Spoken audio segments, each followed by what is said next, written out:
This episode of Fuel the Fire TV podcast is brought to you in part by Kickaboo Meat Seasoning. Go to kickabooshops.com and enter the promo code FTFTV for 10% off all products and seasonings.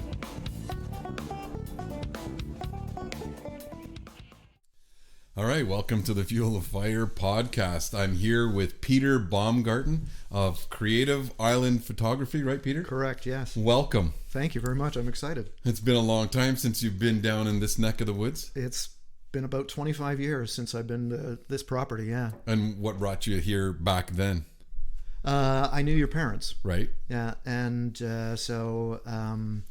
because a colleague of mine, Henry Hoy, had a cottage down in this area. Yeah. And my ex-wife worked with your mom. Right.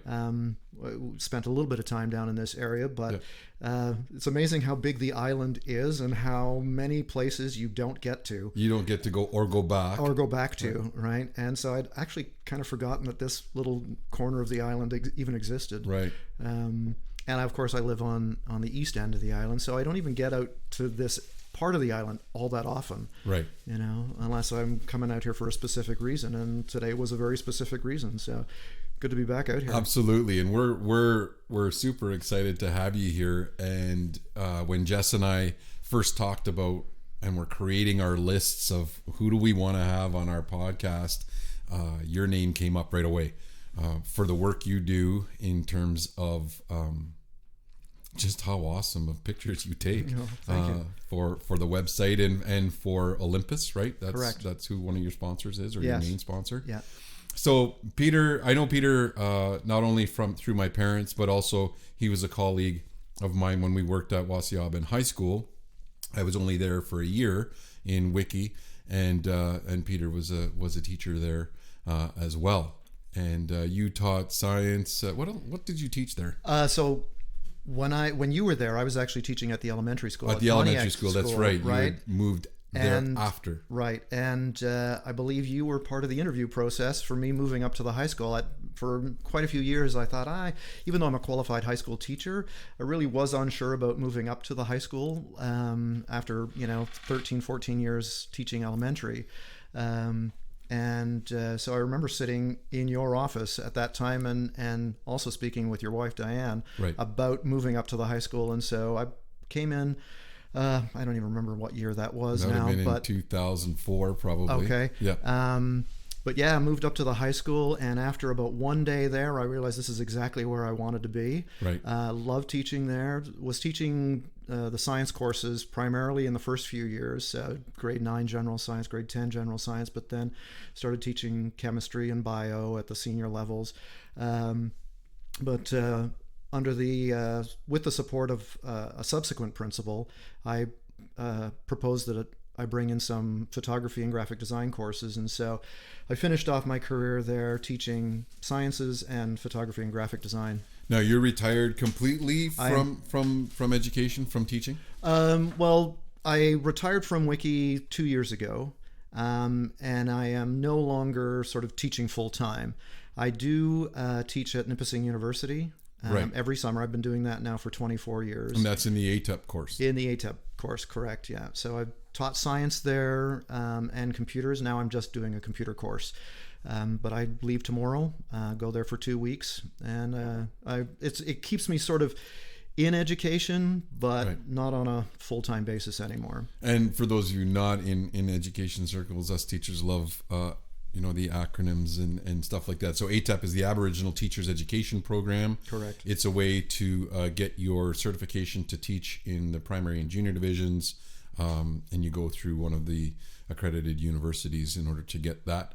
And so you instruct there. You actually instruct a couple of people that I know. I was just up on the coast of James Bay, like I was mentioning, in a community that's near and dear to my heart, Saskatchewan, and you know some of the teacher candidates. Correct. From there. We get a large number of students from Cache every summer, and so I've taught probably quite a few of them that are teaching there now full time. I just watched a funny video this morning, and it was St. Andrew's School, and they were doing a teacher dance at the end of the year, and they did it to, I think it was Uptown Funk or something, and I was laughing because I know all those teachers and how shy they are, right? And you see them come out of there, and people don't understand how far out of their comfort zone they're coming to do that video. But it was great to see it.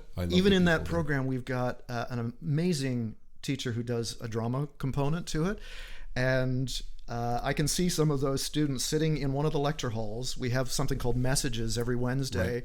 And the students all file in there from all the programs. So there's like 100 students all sitting in the lecture hall on a Wednesday afternoon, and the drama teacher gets people performing really out of their comfort zone, but they do an amazing job. And they love to laugh. Like, that's one of the things, and maybe, well, it's not a native thing, but whenever you're with a bunch of Anishinaabes or a bunch of native people, we just love to belly gut laugh, and that's how these people are. It's fun to be around. Absolutely, sure. Yeah. Now you worked in the North as well as a teacher, right? I did. I started in 1987, I think it was, teaching in Slate Falls. Slate Falls. So that's an isolated. Very isolated. At that time, it had 80 people in it. Half of them were students in the school. So I started teaching grades 5 to 8, all in one classroom. I only had one grade 8 student in the whole mix. Right. And when I was hired, they had just brought on a third teacher. So I was the first. When I came in there was my ex and one other teacher, and we were 3 teachers spread out from K to 8, and I had 5 to 8. But my classroom wasn't ready yet when they had built a portable, because previous to that, there were only 2 classrooms. Right. So they had to bring in a third classroom. It was a portable that they were building over the summer, but they hadn't quite finished yet because, of course, transporting everything up there and bringing the workers by barge in. No, by plane. By plane. Yeah, only by plane. So all the materials had to be flown in. Wow. And so when I got there, and that's not even an airport. That's a float plane. Float right? plane. Yeah. And so because my classroom wasn't ready, I actually started my first teaching gig in a church. So we were in this log church, and I was teaching with the kids in the pews. Wow. And on the first day that our classroom was ready, so 2 weeks in, 3 weeks into the school year, my classroom was finally ready. And on that Monday morning, we start teaching, and at 9:15, the ceiling caved in of this brand new portable. No. So all of a sudden we hear some noise in the ceiling, and all of the ceiling tiles came crashing down on the kids and I, and we're all diving under the desk. It was crazy. Nobody got hurt, but they didn't put in the support chains for the suspended ceiling properly, and one of them gave way, and then it was sort of a cascade effect. So had to give the kids the afternoon off, or the rest of the day off, and then fly these guys back in to repair it. But on that same day, there was a forest fire across the bay, across the lake. And so that afternoon, I helped the community fight this forest fire. So that was quite an introduction to a teaching career. There's never a dull moment in the North. There was absolutely never a dull moment in the North. Yeah. And you would have had, so back then there would have been nothing. There would have been no internet, nothing. No, there was in Slate Falls at that time, and I haven't been back since my year there. But there was no services whatsoever beyond one single phone in a person's house. In the whole community. In the whole community, there was no store, no television, no mail service, no bank, nothing, no library, no services whatsoever. It was a breakaway community from Osnaburg, and it was quite an experience. I loved it, but there were no roads, boardwalks. It was kind of built on the muskeg, so if you wanted to go anywhere, you walked to neighbors' homes and so on these boardwalks that had been built. Some of the people lived on islands out in the bay or in the lake, and so at times of the year you couldn't access those. So freeze up and break up. The kids who were living on these islands had a room in somebody else's house on the mainland, so that they could actually go to school. Otherwise, they'd be stuck out on the island during breakup and freeze up before you could use your snow machine.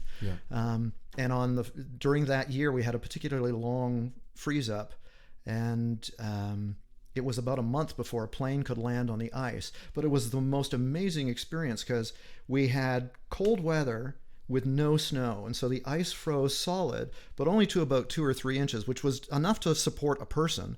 And so we could go skating on the ice, and you could literally skate for 20 miles. Oh, really? Easy. People would go out to their fish camps skating for the day, check their fish lines and so on, and then come back the next day. And it was, I've never seen anything like that. Right. Because normally, certainly here on the island, that's incredibly rare. Yeah. You usually get You a might bit get of freeze a day up. of that or whatever. And then suddenly there's snow and it's completely covered up, or it's slushy and you can't see through the ice anymore. It was a pretty cool experience until 3 weeks later you're starving because there's no food in your cupboard anymore, and they had to fly the food in and literally bank the plane and drop the airdrop food it in onto the schoolyard. You know, and people don't. That's in recent memory that these conditions and these places actually exist in Canada, and that's not very far from Sioux Lookout, right? You're only a couple hours. An hour flight, in a Cessna or a Beaver, or a Norseman because I flew in those too. Yeah. The Norseman. Yeah. You know what? Because I was up with Goiskakagamic, and I went in Sioux Lookout, or was it Red Lake? One of those communities is famous for that Norseman, right? For that plane, because I mean that was how it invented itself or became popular, was in that gold mine. That's right. Era was when those Norseman planes were the bulletproof plane. Yeah, post-war kind of. It was. They're still flying. Yeah, they are. It's a tank. Yeah. Right? I mean, the Beaver has kind of replaced it, but the Beaver's an old plane too, and it's still a tank. And just reliable, and so they have the big short Norseman. Takeoff. And climb fast. Yeah, that's cool. You know, education has taken you all over the place, and as you brought in the photography and that studio kind of thing to the high school, which is still there, by the way. Obviously, it's still there, and they've got a great arts program. They do there in Wikwemikong. When did you take the leap? When did you say, okay, you know what? I'm getting good at taking pictures, or how did it work? When did you decide that?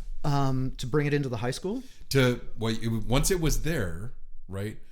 How long did you do it before you were like, you know what, this is my calling? Because obviously you don't get as good as you are at doing it without realizing, okay, there's something more to this. Yeah. Well, I mean, if I go back as to how I became a photographer, I have to go back quite a ways, over 40 years now, to when I was 12.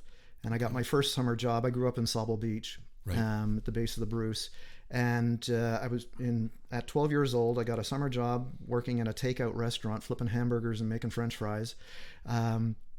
And back then I was making, I think, $2 an hour, back in the 1970s. And at the end of the summer, I hadn't spent much of the money. I'd saved most of it. And my dad said to me, well, what are you going to do with the money now that you've saved? I think I had about $1,000 in the bank, which was a fair amount. That was a lot of money for a 12-year-old. Yep. And he suggested that I do something with it. And I can clearly remember him saying in his thick German accent, Peter, you're not going to waste your money at the arcade. You're going to buy something useful with your money. And he was a bit of a photographer, and he was an audiophile as well. And so he suggested that I purchase a camera. Right. And I was into art, like I'd like to sketch and that kind of thing, and dabbled in painting a little bit, but I'd never picked up a camera before. But he said, I think that might be a good thing to do. And so at 12 years old, I bought my first 35 millimeter camera. Happened to be an Olympus camera, which I'm still shooting with that brand. And so I became instantly hooked with it. And I also had a fantastic high school teacher. He's the reason I became a teacher, but he was also a world traveler and a published photographer. And he kind of took me under his wing and kind of gave me a little bit of the important skills, because the cameras back then were all manual. Right. Nobody was shooting with an automatic camera. Right. So you really had to know your stuff. You developed your film, like the whole That's bit. right. Yeah. All of it. Yeah. Right.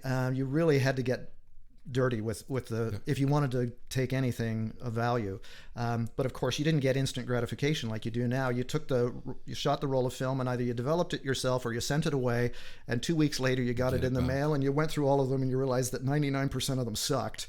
Right. And you kind of honed your craft that way. And so as a teenager in high school and early university, I really loved photography. And that's where I sort of began. But I didn't think that at that point, photography could even be a career. It didn't even dawn on me that I could be a photographer as a career choice. And so, and I was interested in teaching. So I went to university to become a teacher, got married, had kids, had a home to renovate, all of these things that sort of take away from, they add to your life, but they also take away from sort of the other little hobbies that you have. And so I put my camera on the shelf for about 20 years and didn't shoot. Maybe I ran 12 rolls, 20 rolls of film over like 20 a years. total hiatus. Yep, totally. Family vacations, kids' birthdays. That's the only time I ever took the camera out. And then when the kids got a little older, and didn't want to hang around with dad anymore, as much, I thought I need to, rekindle that passion that I had when I was a teenager.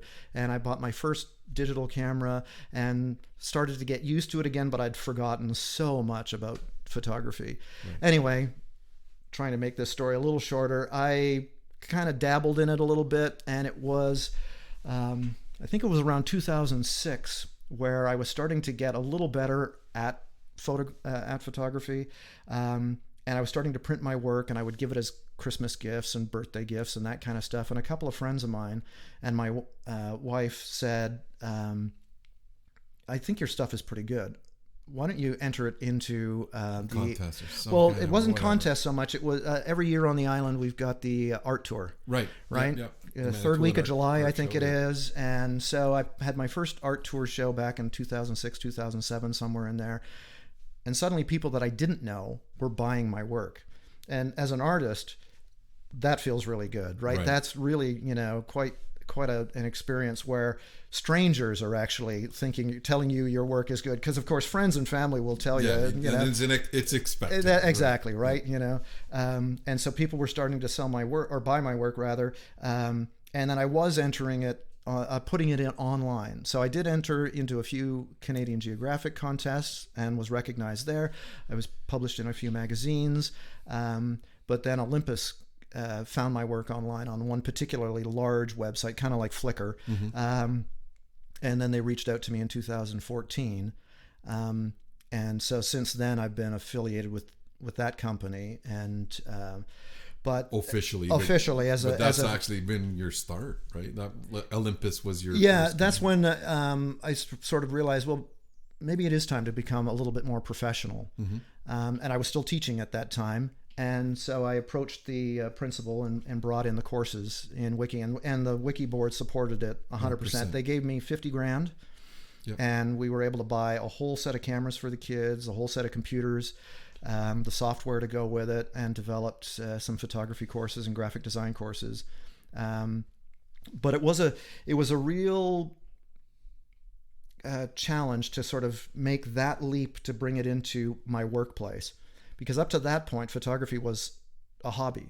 I was passionate about it, but I thought, if I actually make this part of my job, I may end up hating it. Right? Yeah, there's that risk. And so I was a little leery about bringing it into my regular day job, but it was awesome. Yeah. The kids... only kids who wanted to take the course signed up for the course. And we were able to, we would take field trips, and we would, like to be able to spend every day doing something you truly love to do, and to pass that on to other students was amazing. And many of them went on to college. A couple of them that were in my courses now work for the Wiki board and run their curriculum department, which does a lot of graphic design and develop curriculum materials. So many offshoots from that creative, from awakening that creative kind of spirit when they did that. Yeah, right? it's really gratifying, to have somebody, take what you're sort of just passing forward. So when I started into photography, if it wasn't for the teacher that I had, right, Victor Last was his name, and he taught at Wyerton High School, where I went to high school. If he hadn't sort of taken me under his wing, I wouldn't have been able to pass it on to someone else, and they're going to pass that on to someone else. I mean, we talk about that, and it's almost cliche to pay it forward, but it really is. No, that's what we fueling do. the fire, baby. Yeah. That's how it works, for sure. That's how it works. Yeah, that's what we do. I want to get to that part. That's exciting to me. You know, Jess, like, this is what we talk about all the time. This is what when we say, you know, how do you pay it forward? How do you inspire others to do more of what they love to do and less of what they don't, right? And I think that's awesome. I want to go back to the point where, you know, you take that camera off the shelf and you buy your first digital camera. So this is, I kind of remember that, you know, but I wasn't a big photographer. I remember switching from, we shot on a Canon 35 and then we got the digital Canon, right? Those EOS Rebels or whatever. Right, yeah.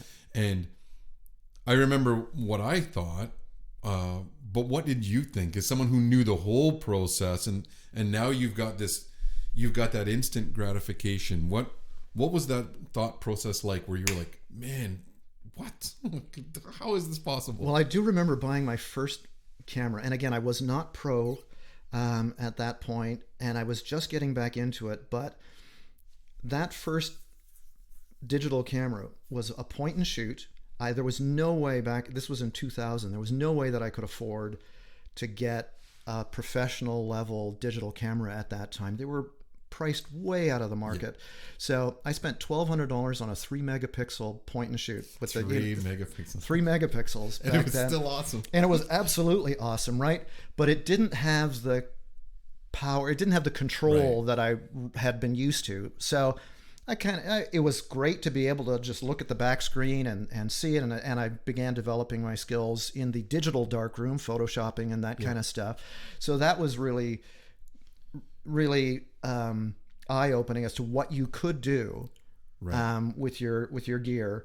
But as time went on, I realized, you know, this is nice, but it's not really giving me the control that I want as an artist. So you could still do better with a 35 mil and develop it than with those early. I could, but I'd also sort of lost all of those skills. It was a long time. 20 years is a long, you know, I'd totally forgotten everything. So I thought, after about a year and a half of shooting with that 3 megapixel point and shoot, I said, no, it's time to get into the DSLR era. Right. So I bought a mid-range DSLR. Now, what's DSLR stand? Digital single lens reflex. Okay. Right. So it still had the flip-up mirror and so on. Like it, in a way, it looked very much like the old school film cameras.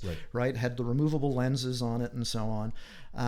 And that's where, you know, that's what totally blew it open for me. Now I could actually get on film or get on my sensor what I saw in my head. Okay. Right. And then I could process it on the computer and really begin to sort of develop my vision for photography. And that was an 8 megapixel. Right. And that was quite a leap from 3. Sure. Right. Of course, now we're into 20, 24 megapixels. Some of them, I mean, there are camera companies now that are releasing 100 megapixel cameras. You know, to me, that's overkill, but. What do you shoot on now? So where are you now? So I shoot with Olympus's top of the line. It's called the EM1X. It's a 20 megapixel micro four thirds sensor, but everything's going mirrorless now. A lot of the bigger brands like Canon and Nikon had been shying away from going mirrorless, but even they have realized that the digital SLR is on its way out. Okay. So many people wouldn't know what a mirrorless camera is, but there are so many advantages to shooting mirrorless. So there is not the flip up mirror anymore. Most people, when they're watching the news and there's a big, news conference or something like that with a politician or a movie star, you can't not hear that click, click, click, click, click of the camera. Mirrorless cameras don't make a sound. They don't click anymore. We can shoot with a silent shutter and you don't hear a thing. It's taking the photograph, but because there's no mirror or pentaprism up at the top, you don't hear anything, right?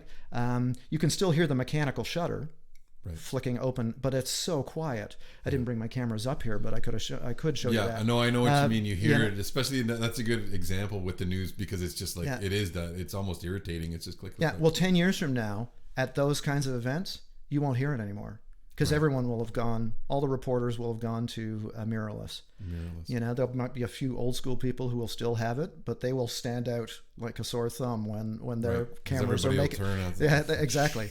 Yeah. So so I'm shooting with a good professional level camera now, but even it's amazing. No camera manufacturer is in business if they're making crap, because people won't buy it. So it doesn't matter what you're shooting with. There are some amazing cameras out there these days, and you can get into an entry-level camera for a reasonable amount of money these days, and shoot high-quality images. Well, and like I was saying earlier, we can do lots of our B-roll, and actually not even our B-roll. Some of our main footage is stuff we're taking with our phones, right? Our smartphones, whether it's the Huawei camera in their smartphone is phenomenal, right? Their video camera in their phone, and we have iPhones, same thing. We're shooting 4K, which we're still broadcasting on television on those channels.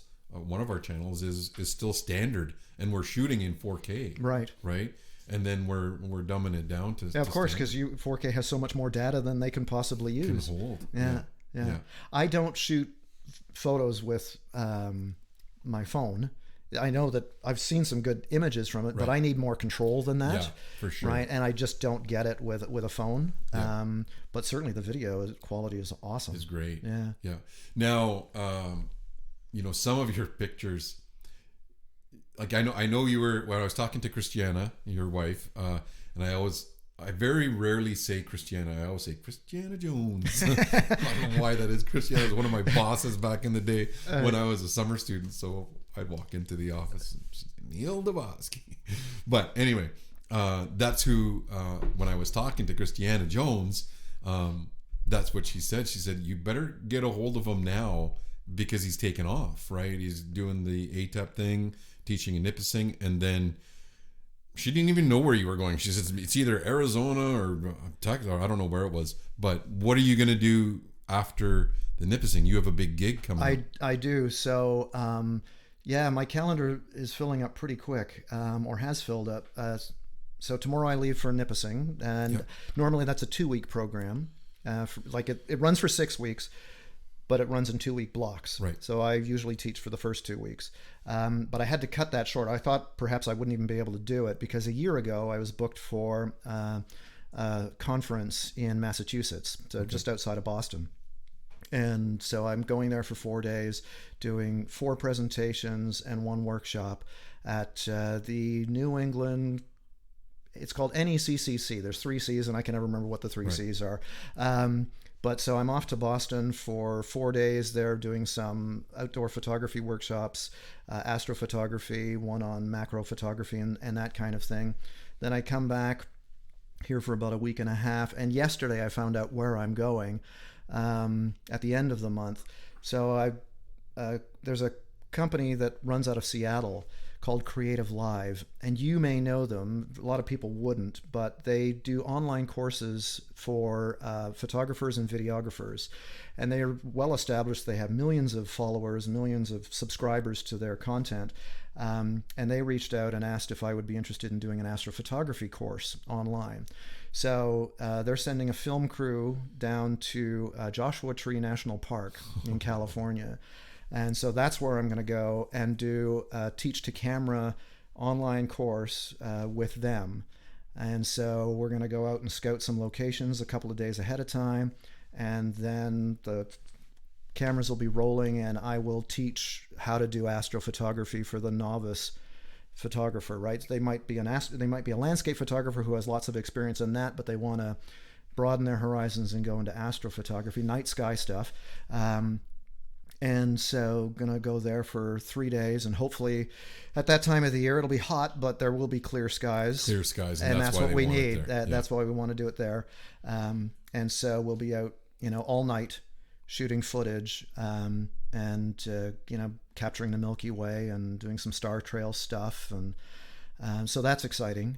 That is awesome. You make it when a big company books you a year in advance to do those types of things, and then You got the other thing saying, we don't know where we're sending you, just be ready to go. That's right. Yeah. Like, that is awesome. It is. I pinch myself all the time. It's you don't know when you develop a passion where it's going to take you. Right. You sometimes when you're younger and you look at someone who's made it in life, whether it's a movie star or a singer or something like that, and you think, that's what I want to, that's what I'm striving for. Right. What you don't see is how much work they put into it. 100%. Right. And the passion that got them there. Yeah. Crystal Shawanda out of Wiki would be one example. Right. Example. I remember her in school because she was in Pontiac School when I was teaching there, and she was passionate then. She would sing all the time, and all the time. Yeah. Right. And it's that kind of passion that takes you places, that fuels your, whatever fuels your fire will take you somewhere. And so when I was putting work online, I had no idea that people were watching. Yeah. Right. The executives at a huge company, Olympus, has offices around the world. Their head office is in Tokyo, Japan. Yeah. And they reached out, said, we've been following they saw it. We've been following your work for a year. We like what we see. It's got a level of consistency that we want. Have you heard of our visionary program? Never heard of it. Right. We'd like to bring you on board. And that was 6 years ago now. I just signed my 6th year with them. And it's just amazing. And so you're putting it out there. You don't know who's watching. You don't care who's watching. No, you just love putting it out there. That's right. Yeah. And they're just like, oh, look at this guy. Okay, let's put him on our radar for a little bit and watch you for a year. And then they're just like, okay, time to call. Yeah. That is awesome. That's a cool way to look at things for people that are thinking, man, I really want to do, or I should really try, or what if, right? Just do it. Just keep doing it. That's right. Yeah. And even if it didn't happen, I'm doing exactly today what I was doing, 6 years ago before I got that phone call. I was going out and shooting at every opportunity that I could have. I mean, at the end of dinner, or maybe even sometimes before dinner, if it looked like the light was going to be right, I'd just say to Christiana, gotta go. I'm out of here. Yeah. I'm gone. All right. I'll be back when I'm back. Yeah. Right. And I would go out and shoot. Supportive partner, 100%. Yeah, absolutely. Even today on the way over here, my camera is sitting on the passenger seat right there. Right. The light was terrible because, of course, it's midday. And foggy. But I thought, you never know when there's going to be a great wildlife shot, or I might see something that might catch my eye, and I'm ready for it. And even if all of that other stuff disappeared, I'd still be doing that because I love just the art of creating a photograph. Right. And being there at that instant, we see that a lot of time too in what we're doing. And now I'm like that. My phone, right, when I'm traveling, I just drove up the 144 and I'm like, I know I'm going to see bears. I know I'm going to see a moose. You know what I mean? There could be 1,000,001 things. Just have it ready so that you can try and at least do a little bit of justice to seeing it in person, right? And being in awe of how awesome it is. And then maybe share it in the hopes of inspiring somebody to maybe get outdoors, or to maybe, to snap a photo themselves. It's a good viewpoint. It really is. Yeah, I mean, social media has certainly helped a great deal. But even then, I wasn't doing it for that. Even before social media, because I've been, back in 2000 when I started in digital, Facebook didn't exist. Right. Instagram didn't exist. It was just to take the photograph and create a work of art for yourself. Now, I think every artist wants some type of recognition. We create our art for others. To be appreciated. I mean, it's inspired by things inside of us, but we do create so that other people can enjoy it as well. So I was printing my work for family, I was printing my work for friends as gifts and that kind of thing. And, everybody wants a little bit of recognition for it. Now, of course, it's easier to get, but we're also inundated with so much of it that it's really hard to stand out from everyone else. Yeah, and so you really do have to hone your craft. Your work does stand out. I mean, I look at, I'm going to talk about some of the favorite ones. And obviously, I mean, for me, it's going to be wildlife. I mean, that, you've got some great shots there. A couple of those, I think were they snowy owls or the great horned? Snowy this past winter. Yeah, and I was just like, man, how does he get these shots on a fence post or whatever? So those are like some of my favorites. But the astro stuff, when you're out at the South Shore in those damn ice caves, I was just like, how does he get that? How do you? I don't get it. How you see that? Is it just hours put in, or partly? But again, I think this is an artistic thing. You have to see an image long before you press the shutter. Right. I'm not a painter, but I'm assuming that a painter or someone who sketches can kind of see the image before they actually put brush to canvas, right, or pencil to paper. I also do some home renos. I can often see the end result. I mean, we're sitting in your studio. This is an awesome studio, but I'm assuming that maybe you couldn't pick out all the details, but you had a pretty good vision of what you wanted this room to look like. Yeah. Prior to you actually, starting the project. Well, it's the same thing in photography. I can see an image before I actually click the shutter. I might fine-tune it when I bring the camera to my eye, but it's there before I do that. And so, I mean, the first time I discovered the ice caves around just past South Bay was quite a few years ago, and we don't get them every year, right? And so the astro shots that I took this past winter, I've been waiting 5 years for that, right? And you saw them 5 years ago, and you're just in a way, it'll come. So the first time I saw them, I just went out. So 5 years ago was the first time that I'd gone out and seen them. They come every once in a while, but that I'd never heard of them. Yeah. And so I would go out every day. Like even this past winter, I must have gone out to those ice caves 20 times. And, 16 of those times I got nothing. Yeah. Right? The light sucked. Yeah. The ice caves hadn't formed fully because it takes time, right? It has to get cold. The water has to break the right way. That's right. In order for the ice to form. That's right. And the sky conditions had to be right because, I shoot at the golden hour, the bookends of the day, just after sunrise, just before sunset. Yeah. And so a lot of time went into exploring and finding, okay, this cave and that cave. That okay, the next pool. You're right. And sometimes I would go out in the middle of the day just to scout, just to explore and say, okay, the next time we get what looks like is going to be good light, this is where I'm going to go. And this is the shot that I'm looking for. And if the conditions are right, I'll be ready for it. As far as the night sky stuff goes, that was actually a little spooky because, I'm parking my car near the little range light there, the little lighthouse. And I'm walking out on the ice in total darkness, all by myself. Right. And the ice is cracking underneath your feet. Yeah, it's the South Shore, right? Yeah. And I'd been out now walking on that ice for several days prior, so I knew it was safe. Right. But it's still kind of freaky because now I'm out in the dark all by myself. And I'd seen a bunch of coyotes there a few days before. Yeah. I'm not worried about them, but nonetheless. But at night everything changes, right? And I've been shooting astro for quite a few years, so I'm fairly comfortable at night out all by myself. But I just went out there and I knew when the Milky Way was rising. So for me, it was critical that in any shots that I took, that the Milky Way would be the backdrop, but the ice was the real center of attention, right? The ice was going to be the star of the show and the Milky Way was just going to be a nice backdrop.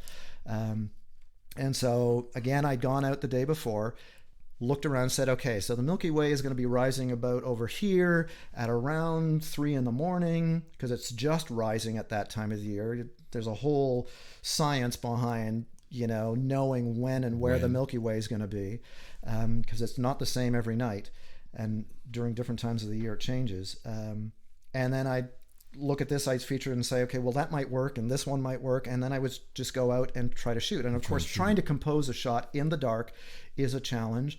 And to light them up, sometimes I would use my headlamp, but the ice was so reflective, I just used my smartphone. So some of those shots that I think you're talking about, where, you know, there's one with a feature that looks like an ice monster, Yep. right? And it looks like it's breathing out the Milky Way. Yeah. I just used my smartphone and kind of waved it a little bit during the exposure, right? They're longer exposures. Right. So you have a bit of time to play with the lighting. Now, when you get that shot, so you take the shot, and then are you able to, do you know right away when you look at it in your viewfinder or whatever the panel is, right? Is that, okay, that's the one. Generally speaking, Yeah. yeah. I can tell right away, even before, if the light Because it's is coming, right. you know it's coming. Yeah, if the light is right and I know I've got a good composition, I know that my results are going to kick ass. The anticipation is. Yeah.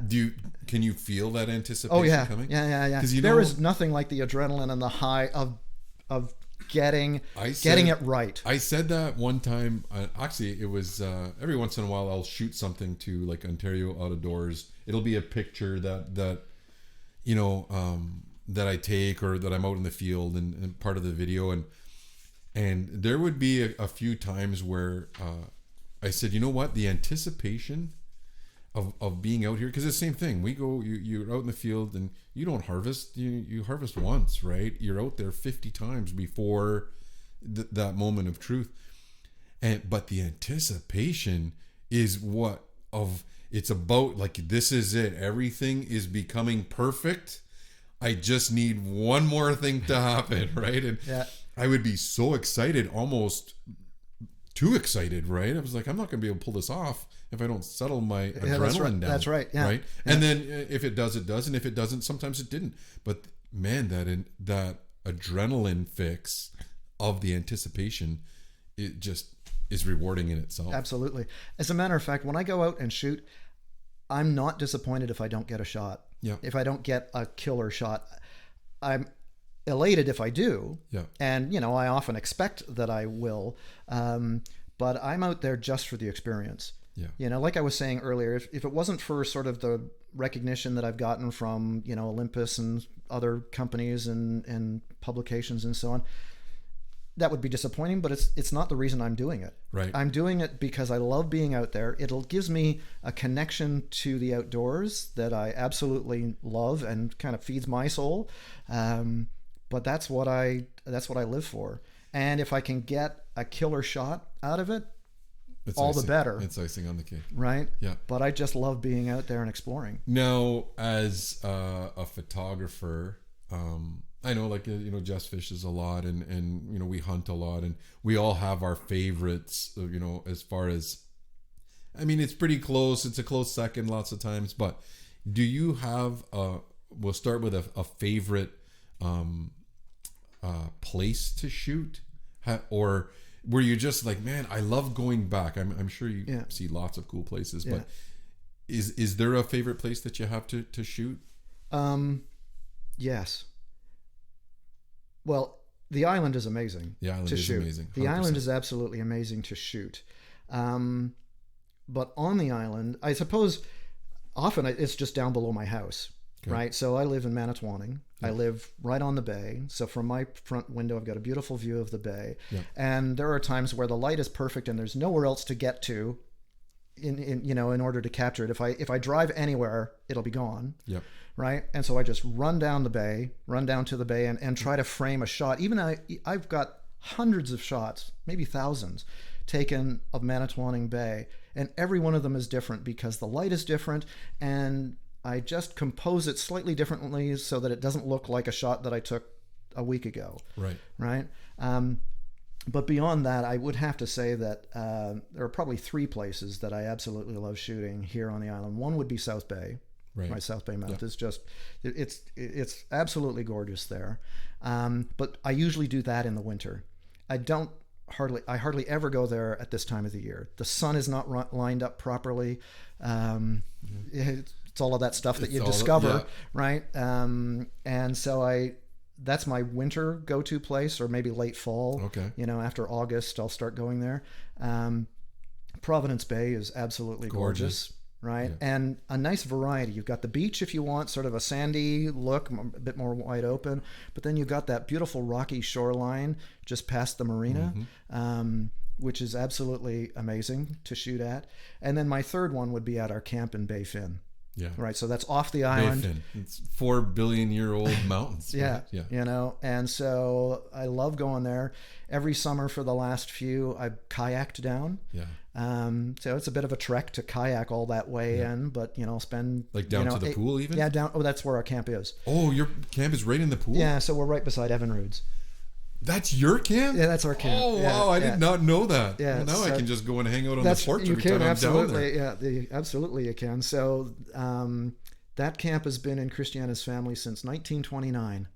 Get out of town. Yeah. I did not know Her that. grandfather worked for the Spanish River Lumber Company. Yep. And he was a foreman at the camp. And of course, the main operations were on the mainland. Yeah. And he wanted to bring his family down for the summers. But he didn't want his daughters, because that's all he had, kind of mixing up with the men. Yeah. So he bought the island, built a cabin, but he wanted to be able to have the men over for entertainment and so on. And so the initial cabin was only one room. And he brought in beautiful hardwood lumber and a gramophone. And he had a loft at the top where they could sleep. And that became a dance hall. Wow. And that gramophone is still there. No with way. With the big old 78 records. And you can still crank it and listen to some of those tunes. Oh, man. And at the end of the night, he'd kick the guys out and they'd take their canoes or whatever and go to the mainland and spend the night there. And that's how that camp started. Wow. And it's still in the family. And my mother-in-law goes there every summer and spends the entire summer there. And at the end of the summer, I usually make sure that I've got at least 8 to 10 days where I can go down there and kayak down. That is a cool story. Yeah. And so it's an absolutely amazing place. And it's to hike up on those mountains and go into Artist Lake, because it's in Killarney Park now, right? Like it's part of the park. But Topaz, yeah. Yeah, I know that area very well. If and for people that don't know Bay of Fin, it's one of 3 big fingers in Georgian Bay.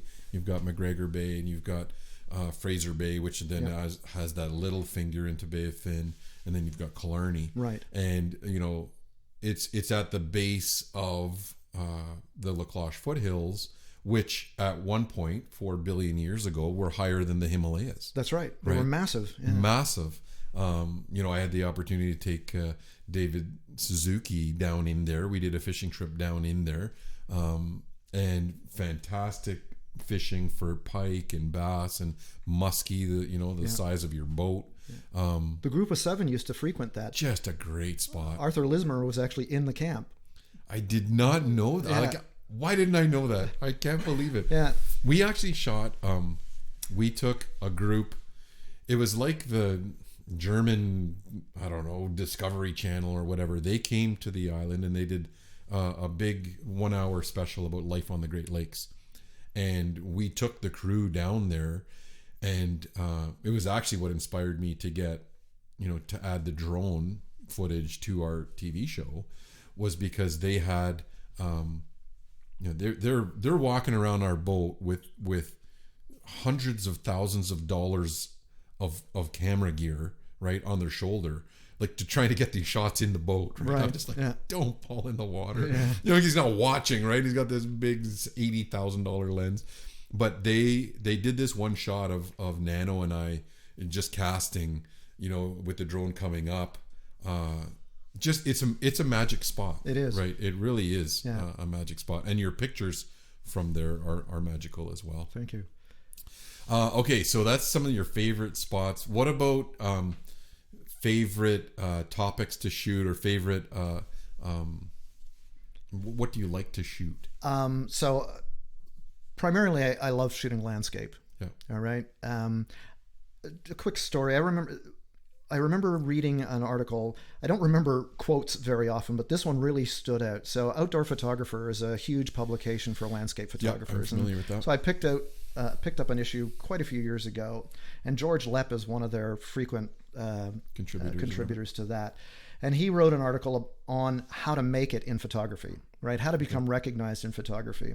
And his quote that really stood out was, if you want to make it in photography, you have to specialize. It's the only way to become well known in photography. And that stood out to me because I can't specialize. Yeah. If it catches my eye, I'm going to shoot it. It doesn't matter what it is, whether it's people, insects, a landscape, wildlife, flowers, cityscapes, street shooting. It doesn't matter. And I still, to a degree, subscribe to that. Now, he is actually right. Most of the successful photographers that I know have specialized. They are well known in their area, and that's all you ever see of their work.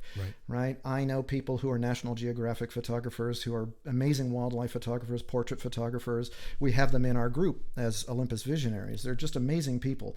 I'm not one of those. I can't just specialize. Can't help yourself. I have to shoot. That being said, though, when I start looking at my work, I realize in a way I probably have, but it is a little broader than one specialty. I love landscape photography first, and I shoot wildlife because of where we live. Right? There are opportunities. It just jumps out at you, and if you're ready and you kind of know what you're doing, you can capture some great wildlife shots. And then astrophotography would be the third that has really become a bit more of a side passion as well, because of, again, we live in a dark sky area. It's hard to find dark sky areas on the continent or anywhere in the world these days, right? Because the human population is growing, and cities are just throwing light pollution out like crazy. I can literally shoot the Milky Way from my front porch, and I live in Manitowoc. I live in the town. It's not a huge town, but there are street lights, and I can still see the Milky Way clearly from there. 5 minutes out, and it's dark as anything, right? And that is something that I don't know that we appreciate that enough here on the island, and so the opportunities are amazing. I was out the other night shooting for 3 hours. I'll take a little nap in the evening, right? Get up at 10:30. Find a spot, go out and shoot till 3 or 4 in the morning. And, people just can't do that everywhere. And we have right when we got here, we had a couple of our clients that rent our cottages. And that's one of the things that they just love it. Like they messenger me for weeks about how excited they are for the next 2 weeks. Right. And you see it on her post, 4 days. 3 days, 2 days, counting sleeps. They're just counting sleeps. They're actually counting sleeps. That's funny because she just posted that yesterday, right? One more sleep, and it's because you get to see. I love that because there is an appreciation out there for Manitoulin Island and for not having light pollution and being able to see the stars. And we have so many people that come here and just like, man, yeah, I mean, we can go almost anywhere on the island and shoot dark skies, but of course, even the Royal Astronomical Society has designated Gordon's Park as an official dark sky preserve, right? You just can't get that everywhere. You can't. Yeah, it's a special spot. And we also live in an area where on occasion we can see the aurora, right? Yeah. So we live just far enough north that we can see the aurora. Every once in a while we can get a stellar display of the aurora, right? A little farther south, and that's a lot harder to get. Absolutely. Yeah. So those are my... Sorry? I was just going to say, do you have a telescope that you use frequently? No, I don't do that kind of astrophotography. For me, astrophotography is just an extension of landscape photography. As if I don't have enough time during the day to go out and shoot. Now I got to do landscape photography in the middle of the night, but that is what I do. Right. So I know a couple of photographers who do that, right? And so they've got the rig set up so that they can use their telephoto lens or just the camera attached to a telescope. And now they're shooting nebula, right? Way off, a million light years off in the distance, and they're out there shooting nebula. I get that, but that doesn't interest me, because the thing with that is once you shoot that nebula once, it really doesn't look any different a week from now, 10 years from now. It doesn't look any different. Because it's so far away. It's so far away, and there's nothing you can put in the foreground to make it look any different, right? You are shooting the nebula for its sake, and it's I don't discourage that. Yeah. It's just not me. It's interesting as hell, but you can't wave your That's iPhone. Right. Change the the next light, time I want to shoot that, it's pretty much going to look the same. Now, I hope we don't have people writing in and say, no, you're wrong on that one. But for me, I've seen so many of particular nebula that I'm not seeing the difference. Whereas I can go out and shoot the Milky Way in South Bay Mouth, and it looks totally different. I can make it look totally different than if I'm shooting it in Birch Island. Yeah. Right? Yeah. Even though it's the same Milky Way, and it hasn't changed in millions of years, it's what I put in the foreground. It's the same thing if you're shooting a sunset. So, you're getting a great sunset shot, but they're a dime a dozen.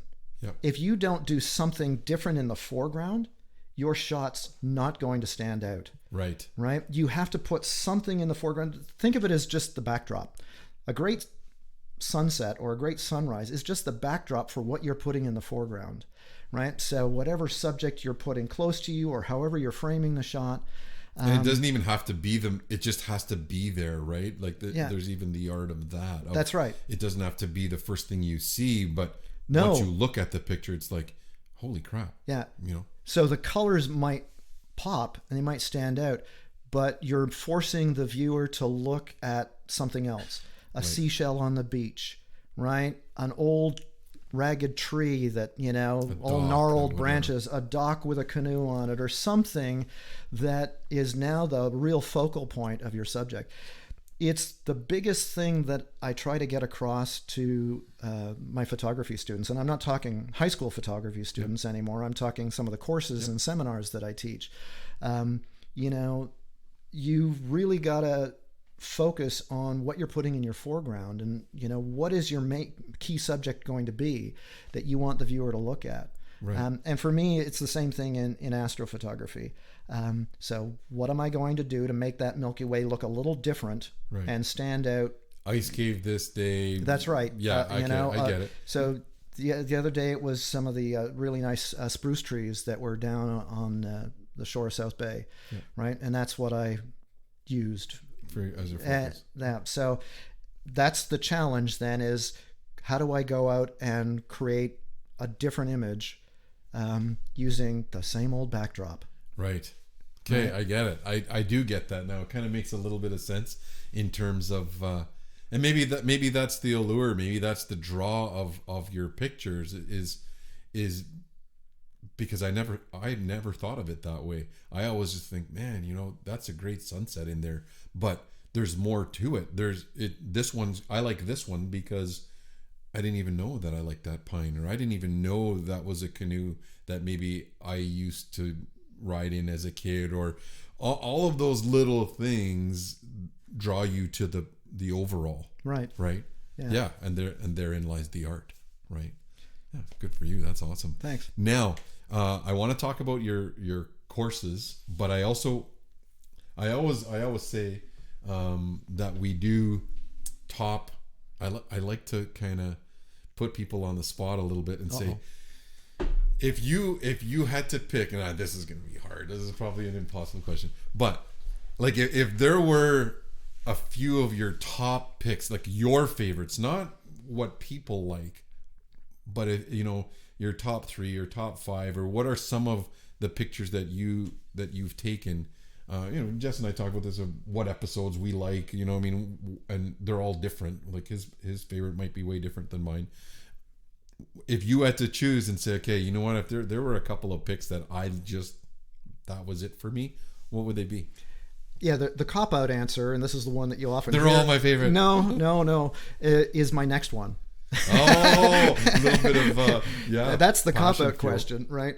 Or cop-out answer, which to a degree is true. Like it is interesting that a photograph that someone really likes, or that you really like, and you nailed it, you think, oh, am I ever going to take a photograph like that again? Right. It's kind of weird, sort of on at the beginning of the year, or when I get to the end of a year, I sort of reflect on what I did that year and some of the images that I took, and I think to myself, am I going to be able to do as well next year as I did in this year? And I'm not talking about the stuff that I do, it's the photos that I take. Am I going to be able to get as many good photos? Right. And every year so far, knock on wood, I've been able to create imagery that I'm happy with. If I'm not happy with it, it doesn't even get out there to anyone else. However, there are definitely a few images that for me really stand out. They've just, I know that I kicked it out of the park on that one, or hit it out of the park. Probably my favorite photograph is one that I took New Year's Day 2015, and we had a friend from Calgary who was out, and she had spent Christmas at our place. She's from Wiki. She'd spent Christmas at our place, and she had to get back to Calgary. There was a bit of a family emergency, and she had to get out there. So the only way that she could go was by bus. So we drove her to the bus station in Sudbury. She gets on the bus, and we're heading back, and we hit a brutal snowstorm in Espanola. It was amazingly sudden, and I couldn't see a thing. Just a whiteout. Just a total whiteout. So we'd just gotten through town, and I'm white knuckling it down the road, and I get to the little park that's there. What is that? Clear Lake? No, what is the... And no, what's the lake there? Just as it's where the cops are always staying for the speed trap. I can't remember the name of that lake. There's a little you can. There's a little pullover road or whatever. Well, there's a little pull off there, and there's a few benches, and I think they've got a swing set or something there. Anyway, I said to Christiana, I got to pull over. I can't see anything. I can't see the sides of the road. So we find that driveway, and I pull off the road, and I take a deep breath, pry my fingers off of the steering wheel, and I look out the window, and I see something, and I said, I got an idea. There's a bench there, and there's a tree, and that's all I can see. I can't see the lake. I can't see the horizon. And instantly, I see an image in my head. And I look at Christiane, and I say, do you want to be my model? And she says, okay. Yep. So we get out of the car, and I knew exactly the shot that I wanted. This is what I was talking about earlier, pre-visualization. And I tell her exactly where to sit on the bench. And I tell her, when you sit down, don't sit down so suddenly that you knock the snow off the back of the bench. All right? And I set up the camera really quick, no tripod or anything. I knew the way I wanted to frame the shot. I took the image, and I knew instantly that I had a killer shot, right? And that shot ended up in Shutterbug magazine. Oh, I don't think I've seen that pic. It's hanging in our house, and I'll send a copy of it to you. But that is probably my favorite image of all time, and I don't know that I'll ever have one that I like better than that. 2 minutes before I took that shot, I was worried about my safety. Yeah, like truly, I was. Am I going to make it through? Am I going to drive right off the road here? You know, but you gotta take opportunities as they hit. Yeah. And so that is probably my all-time favorite shot. That's cool. Another one, a similar kind of story. I was out, so I like to kayak, do a lot of kayaking, and I stood out on my patio. This would have been, I think, 2 years ago, around this time of the year, on a morning similar to this. You saw the mist this morning, right? Well, I actually took a picture of the lake this morning because it looked like the ocean. There was a boat out there, and there was no treasure horizon, island. no horizon. Right? Yeah. So it was a similar kind of day. A couple of years ago, it was in June, and I looked out down the hill from our place, and I see two loons playing in the water. So I grab my kayak, go down there, strap my super telephoto on, and I paddle out to them, and I spend about a half an hour photographing these loons. Got some great shots, but that's not the shot that I'm leading to. I paddle back, and it was a gray morning because of the heavy cloud and mist and so on, and I get back to the dock where I'd launched, and there's one of the maintenance guys for the town, and he was scrubbing seagull poop off of the dock, right? And his daughter was with him, and his daughter, she's like 3 years old, 4 years old, or something like that, and the babysitter had canceled out that morning, and she's running up and down the dock, happy as anything, right? Yeah. It's kind of rainy and a gray day. And I say to the guy, his name is Will, because I know him, hey, do you mind if I take a shot of your daughter on the dock rather? And he said, no problem. So I quickly change lenses, look at my settings, because she's moving, and I got to make sure the light isn't all that great. And he's on the dock. I wasn't going to ask him to stop doing his job so I could do this, to take this shot. And as she's running towards me, I'm taking the photos, and I get a shot, total spur of the moment, of her running down the dock. And my description won't do it justice, so I will send you that photograph. Okay. But it was such a beautiful shot. I ended up printing an enlargement for him, and it's hanging in their house now. But you just never know when a moment's going to hit, and you just have to be ready for it. Yeah. When I do teach courses or seminars or presentations, wherever I might be, those are a couple of the stories that I tell people, because photography isn't about the camera. I mean, it is about the camera settings a little bit, but it's about the mentality. You know, photography is a state of mind, and you have to be ready for it. And if you're not, that opportunity is gone. You'll never get it again. You won't get it again. Right? You know, I could live to be 1,000 years old, and I will never have those opportunities again. If you're driving down the road and you see something, you say, well, you know, I got to get to that appointment or whatever. If you pass it by, you're never going to get it again. Yeah. All right. Stop and smell the roses. That's right. Yeah. Here's a rather somewhat embarrassing story, similar, but that mentality is actually rubbed off on my wife. Good. So for my 50th birthday a few years ago, I decided to give myself a colonoscopy. Not literally, but I thought, okay, my dad had a few polyps and no history of cancer in our family, but my sister had it well. Get it done at 50, right? Get it done at 50. And so my birthday's in October. I'd booked the appointment.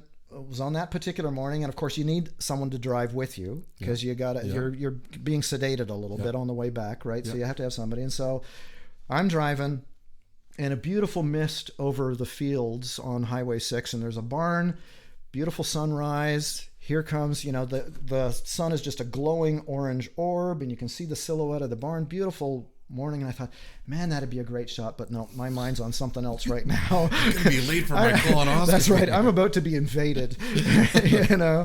And my wife says, no, you have to take that shot. No, I don't care about this. Right? No, you have to take the shot. So I turn around and I go back and I take the photograph, and it was a great shot, right? But it is that mentality that will separate you from sort of the casual photographer to the dedicated photographer. Being ready to be thinking about it all the time. Yeah. Every time I'm driving, I am thinking, I'm looking to see if there's something out there. 99% of the time, I don't see anything worth shooting. But those 1% of the time opportunities, you can't miss them. You got to pull over when it's safe. You don't want to get into a car accident or anything like that. But some of those snowy owl shots that you were talking about, I was driving when I took those, right? And you saw them, you're like, I saw them, okay. There it is. So I usually, the process is a little involved, right? So I roll down the window and I take a couple of shots just to say that I've got something, right? And then I slow my heartbeat down, and then I realize, okay, I've got to be patient here. And if I can, I'll creep out of the car and I'll get down really low. And so I think one of the snowy owl shots that you're talking about, that took probably a half an hour to get. Right. And I am creeping up to that bird quite slowly, and trying to get down low, because I know a shot from eye level doesn't hold up. Right. You want to get down to the eye level of the animal. Yeah. And so I had to get right down onto the ground, and I'm kind of creeping in there slowly, and I don't want to scare it, don't want to spook it, and eventually was able to fire off enough good shots where it's right there, and I've got the eyes wide open, and there is a lot of work to doing it, but you got to be open to the opportunity. Well, and I think maybe I'm biased because I love the outdoors, and so those nature shots and the landscape stuff is moving for me. But and maybe the stuff, it's interesting that two of your favorite shots, of your all-time favorite shots, are actually of people. That's right. And maybe it's the emotional piece there that draws you to that as well, right? And makes it more meaningful, and you're able to translate that onto the film per se. I think that's a cool thing. The notion of fueling that in other people, you must see, and you're well, if you're like me, maybe you are a little bit judgy, but when you see pictures out there, are there people taking pictures that you're watching now that you're like, oh, this person's doing a really good job? Or they're, can you share that? Are there people locally that are taking some good pics that you are like, keep at it, you're doing, you got the basics down, or whatever? So yeah, when you begin working with, there are people who just naturally have a sense, an eye, right? That they've naturally got a visual sense. I try to do a fair number of the intro courses. Things get so busy. I wanted to do one this spring and it just didn't happen. I couldn't fit it into my schedule. Did one last fall. I try to do at least one or two a year here on the island, because people ask for them, and I love the teaching process. But yeah, you can see that some people just have a real visual sense. Last fall, I did a seniors course. I think she was part of the seniors course, but Maya Lonan. Right. Yeah. From Des Moines. Boom. Yep. She just instantly, I give them a little bit of a homework assignment. Send me your photos. We're going to share them, and then we'll look at ways to improve. Just a natural eye, right? Awesome. So there are definitely people here. I'm not going to. You are putting me on the spot. I'm trying to read. You're going through that Rolodex in your so brain. Who exactly stood out? But Maya's a good. That's good. And she took one of your courses. Yeah. So it was just an intro. It was the seniors course, because then she wanted to take the more involved course, and that didn't happen yet. Because she's busy and I'm busy, and our schedules didn't jive. But you can really see it. I've certainly seen it in students. Where there are people who, if you keep working on this, you're going to kick butt. Kelsey Dowdle would be one. Okay. Macy Manitowabi out of Wiki. Both of those are now working in Wiki. Right. Just have a real visual sense. Yeah. But the other thing is that you can hone it. Yeah. It is kind of funny. I look through some of the photos that I took as a teenager. Back then I was shooting almost entirely slide film. Okay. And I have boxes of slides. I have thousands of slides. And when I was looking through them a few years ago to sort of try to pick out a few key ones that I could show people and say, well, these are some that I took when I was young. Right? I think I found, out of thousands, I may have found 10 that passed the mustard now. Yeah. That 10 out of thousands of photos. A little percentage, less than one. Yeah, because I didn't have the natural sense back then. I mean, I must have had something. Yeah. But I take my success rate now is far higher than it was back then. Right. Now having experience helps. But also having instant gratification where I can look at that and say, oh no, that doesn't, that's not working. If I move 6 inches over here, I will be able to frame that shot a little better, right? Or if I wait half an hour, the light's going to improve. These are things that are so much easier now to do in digital, which back in film, you couldn't. And film was expensive. Yeah. Every time you click that shutter, it was money out of your pocket. Yeah, 100%. Nowadays it doesn't. Yeah. Right? It cost me gas. Cost me a bit of time on the computer and going out to shoot. And the marketing's free, right? I mean, for the most part, you can put stuff Instagram, out there. Facebook, your website, all of those things. Yeah. There are definitely people who have it, and then with a little bit of encouragement and guidance, you can hone that skill. Yeah. I'm still honing my skill. Right. There are still things that I need to know as a photographer. That I'm not happy with where I am. As a landscape photographer, I'm pretty comfortable with that. There are probably things that I still could develop, but I would like to do a little bit more studio work. Right. And when it comes to using artificial lighting, flash and that kind of stuff, I'm a newbie. I'm a novice at that. I know more than some, but I'm really not comfortable in that department. And that's humble of you, and I can appreciate that. And knowing where your strengths are and where your weaknesses are is also a strength. And knowing where you want to get better. I mean, that just gives you a little bit more drive to do that, because you got the Nipissing thing happening tomorrow, or starting tomorrow, and then you're taking off to the West Coast. Where can people see your work? Where can I direct them? Is it a formal website or? Yeah, so my website has some of my best work in it, my portfolio. So and that's creativeisland.com. Okay. Creativeislandphoto.com rather. My Instagram feed, Creative Island Photo. Okay. Right, at Creative Island Photo. My Facebook page, again, it's all Creative Island Photo. If you look up Creative Island Photo, you'll find me. Yep. Locally, Elliot's Restaurant has my work displayed in there. So we've had a partnership going for a couple of years. When it used to be Gary's and the new owners bought it, Jody and her husband, they did a reno and wanted to put in some artwork. She reached out to me, and so now I've got 15, 20 pieces in there, fairly large prints, and so you can have a burger and fries and enjoy a bit of my artwork. Shannon McMullen has my work displayed in there at Perryville Gallery. Okay. So if you're looking for actual physical one, I am thinking of putting in a studio for myself, because I've got a fairly large room, or house rather, and going to do a bit of reno, but most of my work is just sold online through my website, you know. And so that's where you can find sort of my imagery. If you've never seen it before, go online, and that's where it is. And check it out there.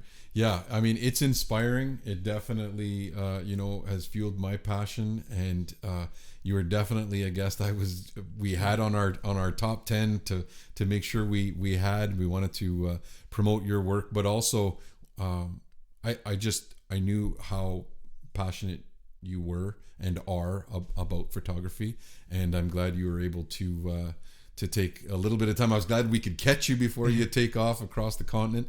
Man, you just keep it up. You're doing a fantastic job. You're inspiring others, and inspire us as well, to just keep doing more of what you love. It's a great message to have. So thanks for coming out. Oh, I appreciate it. This is awesome. I love talking photography anyway. Well, and I love listening to it, because I'm definitely new at it. But that's pretty much it for us this week. Remember, folks, to fuel your passion and fuel the fire, you got to get outdoors. We'll see you next time.